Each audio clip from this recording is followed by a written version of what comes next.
Nobody really knows how the wall was built. Yes, every child hears how, in the days of the first men, Brandon the Builder raised the wall with magic and giants and set the Night's Watch to guard it. But nobody thought to write down the story until thousands of years later, and the Septons who did it weren't much for accuracy.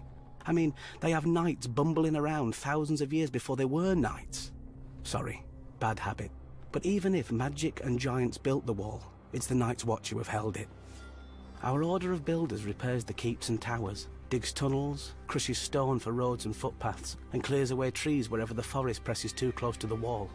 Or at least they would, if they had the men, and the tools, and the time. Long ago, when the Night's Watch was at full strength, the builders would quarry blocks of ice from the frozen lake to the haunted forest, dragging them south on sledges to add to the wall. Now, it's all they can do to watch for cracks or signs of melt and make what repairs they can, without men, or tools, or time. The Order of Rangers is the fighting heart of the Night's Watch. They ride beyond the wall, fighting and trading with wildlings, surviving shadow cats and snow leopards. The Rangers are meant to scout out threats to the wall and return to report. And they did, back in the days when men could go north and come back alive. Now they just come back. The Order of Stewards keeps the Watch alive. We hunt and farm, tend the horses, milk the cows, gather firewood, cook the meals and bring supplies from the south. Not so heroic, I know, but since the Night's Watch doesn't starve or freeze, I guess we're the only order that still does everything it's supposed to. Without all of us guarding the wall together, well, it probably still wouldn't have ever fallen.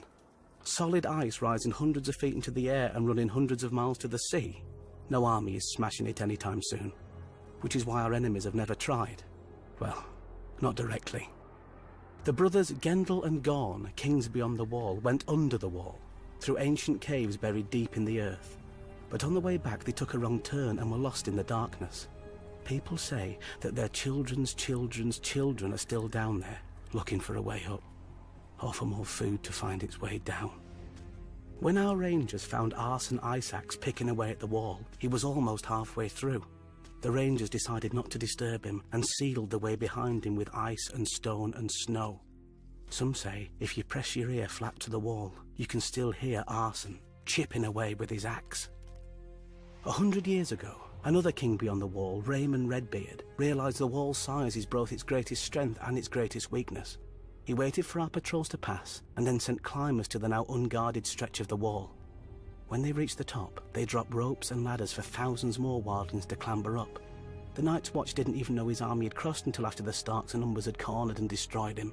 And that was 100 years ago, when the Watch had many more men than now. Lucky for the Night's Watch, the wall isn't without its own defences. Besides being incredibly tall and thick, the wall is also treacherous.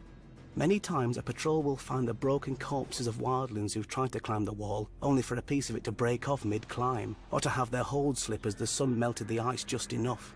When the light strikes the wall just right, it can even look like it's weeping.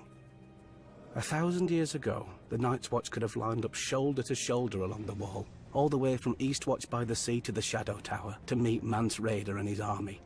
But now, Mance isn't bothering to find tunnels under the wall, or climb over it. He was a sworn brother once. He knows that the glory of the Night's Watch is behind us.